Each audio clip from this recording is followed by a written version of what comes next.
Have you ever been so engrossed in a game that, for even just a brief moment, you lose that sense of time and reality? You might experience this sort of heightened skill level during this time, or maybe you're just so present in this virtual world that, even for just a second, you forget that you're playing a game to begin with. Well, you might have been experiencing something called flow. Flow can be described differently depending on who you ask, but it's sort of like being in the zone. You are extremely immersed in what you're doing, and you have this sort of enhanced focus in a way. You can't really force your way into the zone, which is a damn shame because, Christ almighty, I cannot play some games to save my life. Flow state is something that is very important for game devs to consider, because it's honestly a pretty wonderful feeling. If you think of a time where you felt like you're experiencing flow, the chances are that you're thinking of a game that you really enjoy. And this is because to experience flow, there are a few requirements that need to be met, which are just overall great qualities for a game to have. The first and arguably most important thing that a game needs to be able to do to help get you into the zone comes with its difficulty. For a player to enter flow state, they need to avoid two things.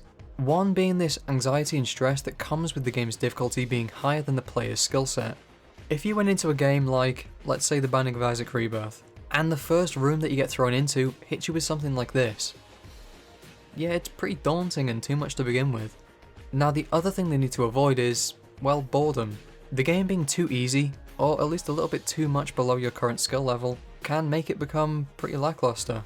Yeah, the visuals and the sound might be great, but there just isn't enough to grapple your attention in terms of the gameplay. In this example, imagine if every room in Isaac was like a single enemy or just an empty room. So we need this sort of middle ground where the player's skill level matches the game's challenge level throughout.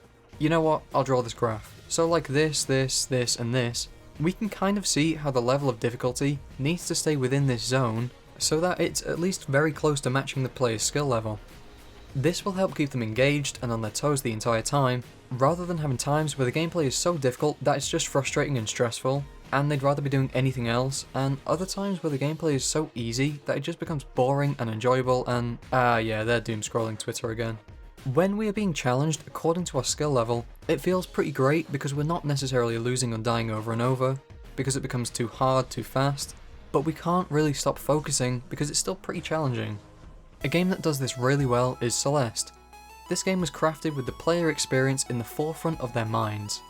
You start out with what honestly feels like a bit of a tutorial playing ground, just some light obstacles to get you used to the general movements and jumping. Next, you'll get introduced to the dash mechanic, and it all just sort of progresses from there. Each screen will be slightly harder than the last, or at least have some type of new mechanic to learn about and get used to, and by the end of chapter 1, you have a pretty good understanding of how to play the game properly.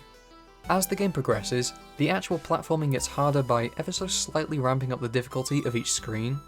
This means that you'll never go into a section that you're not prepared for, unless that section is to prepare you.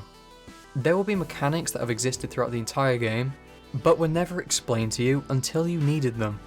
So the game is never too easy, but also doesn't need to completely alter its mechanics until Badline's character arc begins to come to an end, and we're granted with an extra dash for the later levels.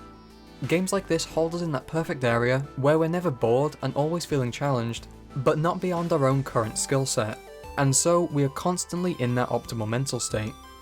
Many games that offer different difficulty levels will actually tell you which the recommended setting is for the best experience, because with different difficulty levels, the enemies will either take too long to kill, which will just make it slightly too stressful for flow, or will die in one hit which is just too easy and gets boring. To get into flow, you really do need to give the game your full attention. I know this sounds very obvious, but it's probably one of the main reasons that many people can't do it. Life is full of stressful things going on. If these things are floating around in your head, or you're trying to figure out a puzzle or dodge bullets, things get pretty hard. Once you are able to give your complete focus on a task, it's much easier to slide into that flow state. But if you have something like a podcast on in the background that you're really invested in, or maybe Twitter open on another monitor, or maybe just general life issues like construction going on outside, then you might not be able to give your full attention to the task. Games can also make this easier for the players by ensuring that they don't need to exit the game too often and do other things. Puzzle games should be challenging, of course, but if a level is too cryptic for the average player to understand, then they might end up going and looking up some guides. This sort of crosses over into the previous point about difficulty too. The games also shouldn't try and take you out of the action much either. Again, Celeste does this pretty great because it knows you will die literally thousands of times. and it respawns you in record time. A platformer that I feel could improve in this aspect is Velocity Noodle. It's a fast-paced platformer that unfortunately takes me out of the action every time I die for just enough time for me to lose a slight bit of focus in the game. There is only so many times I will want to watch a get ready go screen while trying to do some tricky platforming, and that is once at the start of a level. The actual platforming is fun, and I do enjoy its fast-paced action, but I remember while playing it thinking to myself about how the small window of not being able to move was slightly frustrating on levels I kept dying on, which broke my focus for a brief period, and I never really could get into flow. Competitive games give a pretty good environment to get into this focus because of the general pressure to perform. You don't want to let your teammates down, so you try your best and often become really focused and invested in the game because of this. Oftentimes, this can really help with flow unless things aren't going well in the game or if the stakes are too high. Games need to be giving the player good feedback on how they are doing in the game. This doesn't mean that a window pops up every time you do something right saying, "Good job, well done, I'm proud of you." It's usually just something very small to indicate that you are in fact doing the correct thing. A game developer called Jonas explains this really well, like how it isn't ideal to get feedback hours after doing a task, rather than getting just immediate feedback. Games are a pretty great medium for feedback, and not only because of how easily it can be implemented, but also because most games innately do have some sort of goal that you know you are getting closer to. Every single screen that you complete, every puzzle or challenge or unlock that you get is you getting closer or making progress in some way, and my god, it feels fucking incredible at times. Some games are much harder for feedback, especially PvP online games, because you have to rely on very specific things that the game provides for you. In Overwatch, you have things like the payload, however it's not guaranteed that it will keep getting pushed further. Plus, you have to ensure that you are able to defend the same payload when you're on the opposite side next round. However, things like the little ticks or a headshot ding are actually feedback in themselves. Did you hear a ding? Oh awesome, you headshotted that guy for huge damage. Did an elimination message appear when you were shooting someone? Nice, you got them. These are the constant little bits of feedback that you have to go off in games like this. Other games that have a story are pretty easy because each mission or quest, or just chunk of the story you complete, is another step closer towards your goal. Games like Mario Odyssey will have moons to collect that'll make you feel pretty damn good, even if there are hundreds and hundreds altogether, and some are pretty easy to find.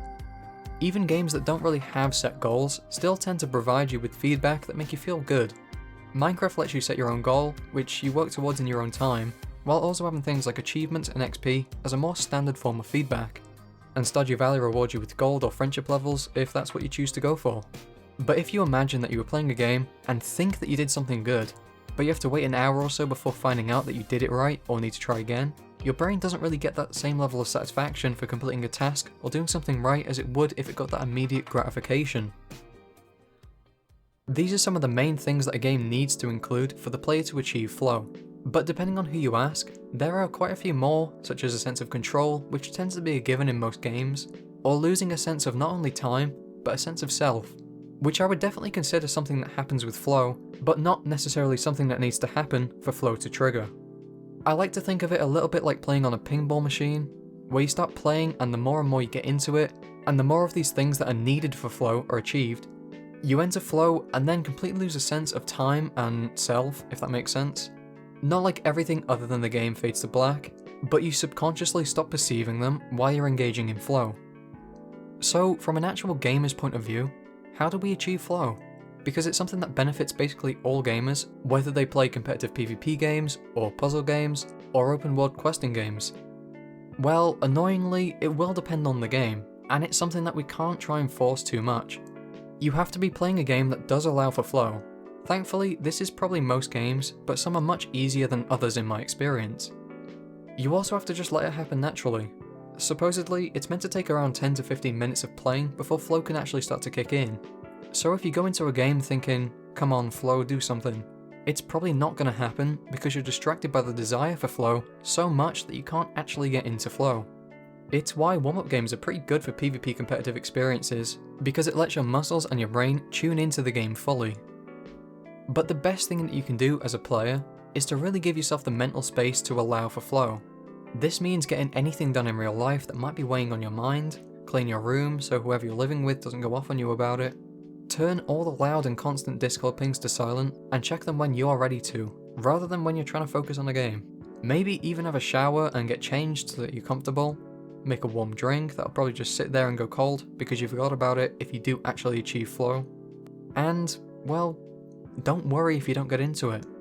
There will be plenty of chances for you to get into it, so if tonight isn't the night, then so be it. Just enjoy the game for what it is, and with some time and patience, I'm sure it'll happen soon.